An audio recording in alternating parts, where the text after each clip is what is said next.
बिहार सरकार में राजस्व एवं भूमि सुधार मंत्री बनने के बाद डॉक्टर दिलीप जायसवाल का पूर्णिया में भव्य स्वागत हुआ।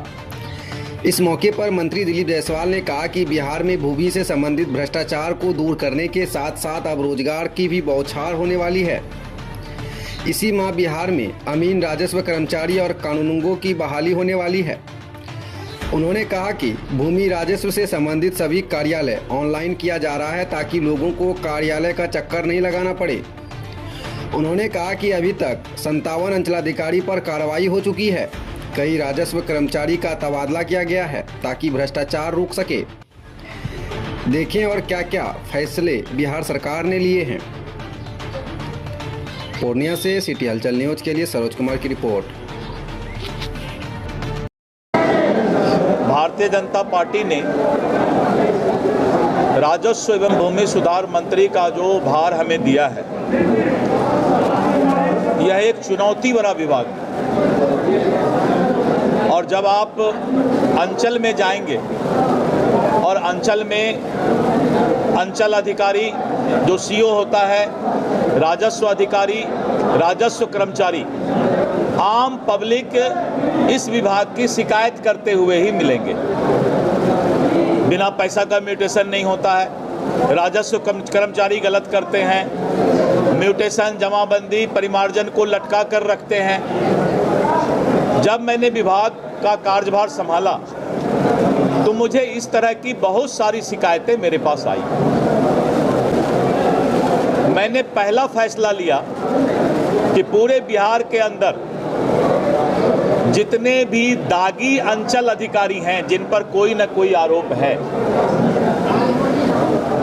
उनकी सूचना मैंने प्राप्त किया और ऐसे करीब 56-57 अंचल अधिकारी पूरे बिहार में थे जो कि विभिन्न भ्रष्टाचार में उन पर आरोप था या पकड़े गए थे। मैंने पहला दिन फैसला लिया और उन लोगों को कड़ी से कड़ी सजा देने का काम किया। पहला दिन ही सजा दे दिया उनको, क्योंकि उनकी सारी फॉर्मेलिटीज पूरी होकर वो सजा से बच रहे थे। मंत्रालय और मंत्री जब तक ईमानदार नहीं होगा तब तक आप पदाधिकारियों के भ्रष्टाचार को दूर नहीं कर सकते। और मैंने पहला दिन कहा अपने पदाधिकारियों को कि जो मंत्री आपके विभाग में आए हैं वो भ्रष्टाचार से दूर रह करके इस विभाग को चलाना चाहते हैं। विभाग के पदाधिकारी ने भी इस बात की सराहना की और उसी दिन से कार्रवाई शुरू हो गया।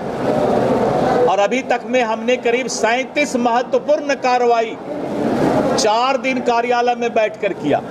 मात्र 4 दिन कार्यालय में बैठा हूं, 37 महत्वपूर्ण कार्रवाई किया, जिसमें एक कार्रवाई ये था कि बरसों से जमे हुए राजस्व कर्मचारी जो ब्लॉक में कभी इस ब्लॉक से उस ब्लॉक में गए, कभी उस पंचायत से उसमें आ गए, हमने आदेश किया कि 30 जून के अंदर सभी जिला पदाधिकारी सभी ऐसे राजस्व कर्मचारी का वहां से स्थानांतरण करके सुदूर गांव में भेज दीजिए। पंचायत में जो लोग बहुत दिन से नगर निकाय और नगर परिषद में जमे हुए हैं, उन लोगों का 2 साल में स्थानांतरण सभी राजस्व कर्मचारी का कर दिया जाए, क्योंकि राजस्व कर्मचारी ही भ्रष्टाचार के ऊपर कहीं न कहीं हावी हुआ करते थे।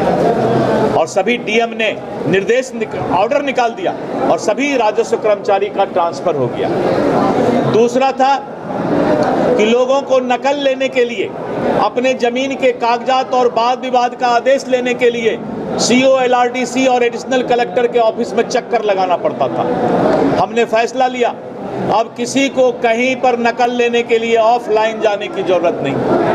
हमने ऐसा पोर्टल रेडी कर लिया है जो 10 दिन में अब डिलीवरी करना शुरू कर देगा। ऑनलाइन आप अप्लाई करेंगे, खाता खेसरा और बाद नंबर देंगे, आपको डिजिटल साइन किया हुआ ऑटोमेटिक कंप्यूटर से किसी साइबर कैफे में आपका कागजात सर्टिफाइड कॉपी आपको मिल जाएगा। तो अब ब्लॉक का चक्कर किसी को भी कोई नकल या सर्टिफाइड कॉपी के लिए लगाने की जरूरत नहीं है। उसका सीधा सर्टिफाइड कॉपी आप ऑनलाइन अप्लाई करके निकाल सकते हैं। ये हमने फैसला लिया।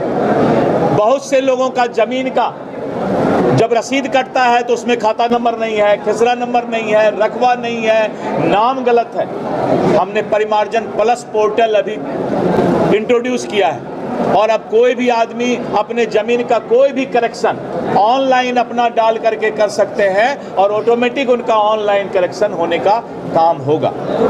और इसके साथ साथ मैं जब 15 साल पहले चुनाव जीत कर गया था तो उस दिन भी विधान परिषद के अंदर यही सवाल वहाँ के सदस्य पूछ रहे थे कि बिहार में अमीन की कमी है और अमीन की कमी होने के चलते जमीन का नापी नहीं होता था, वाद विवाद बढ़ता था।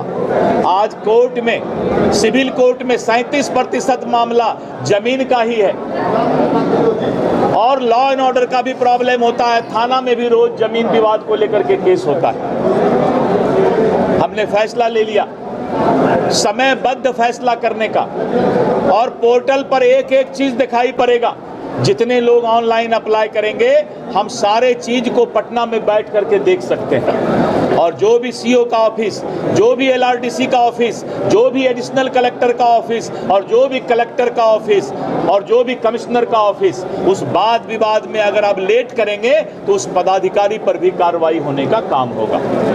ये सारा चीज हमने जो है अभी मात्र 4-5 दिन ऑफिस बैठकर किया है और जब ये 37 फैसला आप देखेंगे कि हमने राजस्व सर्वे मानचित्र को स्कैन करके डोर स्टेप डिलीवरी कराने का काम का आदेश दे दिया है, सभी जमाबंदी पंजी का कंप्यूटरीकरण करने का काम दे दिया है, ऑनलाइन दाखिल खारिज और ऑनलाइन भू लगान, ऑनलाइन भूमि स्वामित्व प्रमाण पत्र, भूमि पर आभार अभिलेखन, ऑनलाइन जमाबंदी में त्रुटि सुधार, भूमि सुधार उपसमाहर्ता और अपर समाहर्ता के न्यायालय को ऑनलाइन किया जाना।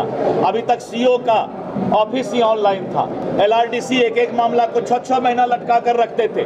अब मैंने एलआरडीसी और एडिशनल कलेक्टर के भी कार्यालय को, न्यायालय को ऑनलाइन कर दिया और जो भी सुनवाई होगा ऑनलाइन आप उसको देख सकते हैं कि आज क्या सुनवाई हुआ। ये एलआरडीसी और एडिशनल कलेक्टर, अपर समाहर्ता को भी अब करना होगा। राजस्व के अभिलेख को डिजिटल में करवा रहा हूँ। सर्वे और रीसर्वे 16 जिला में चकबंदी और सर्वे का काम चल रहा है। हमने अभी आदेश दिया है कि सभी जगह सर्वे और चकबंदी का काम शुरू किया जाए क्योंकि हम 10,000 अमीन की बहाली इसी महीने के अंत तक करने जा रहे हैं और 10,000 युवाओं को रोजगार मिलेगा। नीतीश कुमार यानी रोजगार का एक बौछार होने जा रहा है और राजस्व विभाग बहुत बड़ी संख्या में अमीन और राजस्व कर्मचारी, कानूनगो, ये सब की बहाली करने जा रही है। 1 महीने के अंदर हम बहाली करने जा रहे हैं। अब किसी को भी जमीन मापी के लिए ऑफलाइन दौड़ने की जरूरत नहीं है। ई मापी ही अब उनको ऑनलाइन ही अप्लाई करना है और इस तरह करके हमने जो है बहुत सारा फैसला लिया है। विभाग, राजस्व विभाग बहुत ही तेजी से काम करेगा, मंत्रालय ईमानदार होगा, मंत्री ईमानदार होगा और जब हम वहाँ ईमानदारी रखेंगे तभी हम सीओ पर, राजस्व कर्मचारी पर, एलआरडीसी पर, सभी जगह हम न्यायोचित कार्रवाई कर सकते हैं। तो ये अभी मेरी शुरुआत है। आप 3 महीने के अंदर देखेंगे कि जो भ्रष्टाचार खून में समा गया है उस भ्रष्टाचार को भी चुनौती के रूप में लेकर अवसर में बदलने का काम करने का कोशिश मैंने किया है।